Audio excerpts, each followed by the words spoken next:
So most people don't know this, but I actually started posting YouTube videos about 10 years ago now. But the thing is, after posting just 2 videos, I gave up. And sometimes I think about where my life would be if I continued to post for that entire 10-year period up till now. And don't get me wrong, now after posting for about 4.5, 5 years, YouTube has now become my full-time job and my full-time income. If I just think about how much further ahead I could be if I just double the amount of time that I've invested already, it really gets me wondering. And the thing is, I've seen so many other content creators or people who want to become content creators start and give up for the very same reasons that I gave up all those 10 years ago. But when I started again 5 years ago, the same reasons came up, but I actually faced them, went through them, and now YouTube is my full-time job. So if you're just at the start of your journey, maybe you're coming up against some of these things, and I just want to let you know, if you just push through them, if you push beyond, you're going to get so much further ahead than so many other people who start making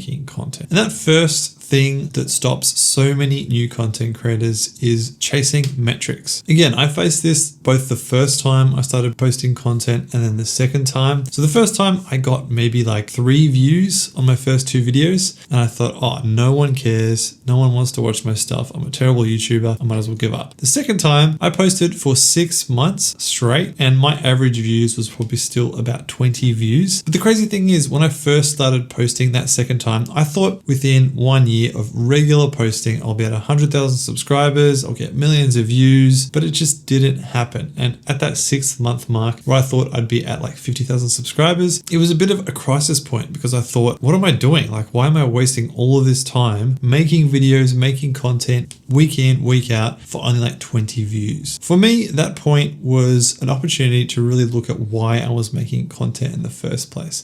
And I think in those early days, I was making it for the wrong reasons. I was just chasing views. I was trying to make quick and easy money, and that was pretty much it. So when I didn't achieve those things within 6 to 12 months, I thought it was just a complete waste of time. And so I had to shift what my metrics were. And so I changed my metrics from being external things that I couldn't control, like the amount of views and subscribers I would get per month, to things that I actually could control. So that for me was the amount of videos I actually published in a given month, learning new skills to improve my content, like script writing and video editing, and then also just continuing to develop my own goals and figuring out what I wanted to achieve from my channel. And when I did that, I felt like I started to have some sense of accomplishment because my metrics were no longer getting 1,000 views on a video, for example. My metrics were now posting 4 videos in a month. And if I achieved that, I felt great. And the good thing was that was all stuff that I could control. The second reason that held me back both times was worrying about what other people think. This is a really big one. I know lots of people who I've talked to about starting content, they're worried about this. The first time I started making videos back a decade ago, I told absolutely no one. I kept it a complete secret and posted only. And that was also one of the biggest reasons why I deleted that channel, because I was so worried about what my friends and my peers and my family would think of my content. And so I just deleted the channel. And again, looking back, I wish I hadn't done that. The second time, when I started posting content again 5 years ago, I didn't tell anyone again. I think the only person who knew was my fiance. But then again, about 6 months into posting content, I actually had my iPad at work, and one of my workmates was using it for some work stuff, and he was going through my iPad and found the YouTube Studio app, and he opened it up and he realized, oh, Nick's got a YouTube channel. He was like, dude, I didn't know you were posting videos to YouTube. I'm telling you, I felt so exposed in that moment, and I started to freak out that, oh no, everyone's going to find out now. My work colleagues are going to find out, and everyone's going to be talking about me, and people are going to ask me about my content, and they're going to think I'm weird for making YouTube videos. But what actually happened was my workmate was actually kind of impressed that I was making YouTube videos, and then absolutely no one else cared. It did get out, like he told other people at my workplace that I was making videos, but do you know how many people actually came and asked me about it or even talked to me about it? Absolutely none. And that's the thing. I think most people are so busy with their own lives and they're so consumed with their own things, they're not thinking about you and posting your content. It just doesn't matter to them. Even if you think about your friends who post videos and photos to Instagram, do you judge them? They're posting content. You probably even post your own photos to Instagram as well. That is a form of posting content, but you're so busy with your own stuff, you're not thinking about anyone else. So don't let that hold you back. The third mistake I see a lot of new content creators make is being overly obsessed with getting the right gear. And I know a lot of people talk about this, but it really is true. You just don't have to worry that much about getting the right gear and getting the perfect setup.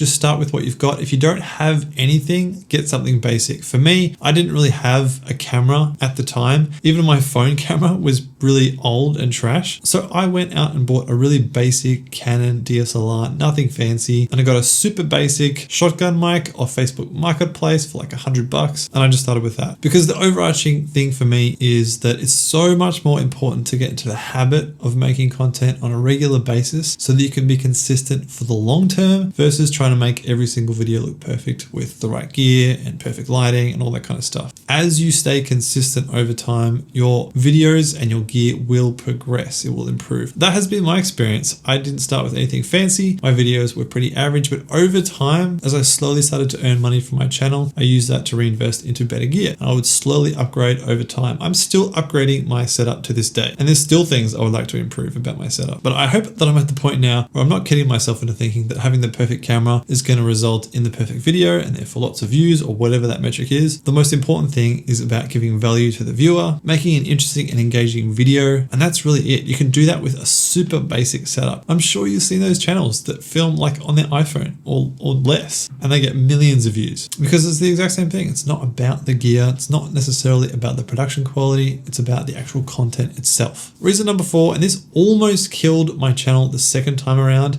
and this was not knowing which niche to post in or not knowing which type of content to post. Now, again, you might not know this, but in the early days of this channel that you're watching right now, I posted all sorts of content. I posted financial and investing videos. I posted heaps of reading content, including a lot of videos about Amazon Kindles. I posted a lot of electric skateboard content, and I posted content about videography and filming and editing. It was a whole mishmash of all sorts of different stuff. And it was like that for 2 years. It was really only after the second year that I really started to narrow down more into content creation and editing. But again, I've seen so many people try and figure out exactly the right type of content to post, their exact target audience, all that type of stuff right from the beginning. And I'm not saying that's bad. I think the clearer you can be about the type of content that you want to post, the better in terms of how quickly your content will start to perform. But don't use this as a reason to not start. If you're unsure, just start. And that's how you'll figure out where your niche is, what type of content you like to make, what type of content resonates with your audience. All that type of stuff will become clear as you actually go about making content in the first place. So if you're unsure about what type of content to post, don't wait until you're clear. Start posting and it will become clear. Which leads me to the final and honestly what I think is the biggest problem that holds back so many people who start making content, and that is not posting consistently. This obviously completely killed my first channel after posting only 2 videos. There's no consistency in that. And then my second go at YouTube, I really struggled for the first 2 years because I wasn't that consistent. Some months I'd post 2 to 4 videos. Some months I wouldn't post anything. And it wasn't until really the second year onwards when I really got serious about being consistent that my channel actually started to get some traction and actually grow. Because again, people think that if they can craft the perfect video and they post once a month, it's going to go viral and that's all they need to do.